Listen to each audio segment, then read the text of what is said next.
ก็สวัสดีเพื่อนวันนี้เดี๋ยวเราจะไปเยี่ยมจ่าดำนะตอนเช้าเราไปฝากไว้บ้านแม่เป็น เดี๋ยวให้จำเราได้หรือเปล่าล่ะแล้วเราไปดูจ่าดำก่อนนี่ไปเยี่ยมจ่าดำครับผมเดี๋ยวเพื่อนไปดูกันจำได้ครับมาฝากไว้บ้านแม่เอ้ยไปไหนก็ยังจำได้เนาะ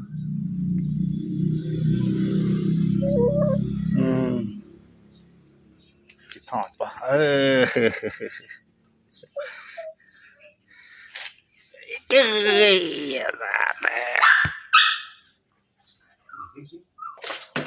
ได้อยู่ในนั้นแหละ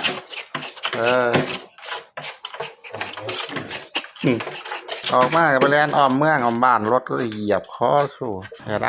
ำโอ้ยขึ้นมาเหยียบหัวมาใหญ่แล้ว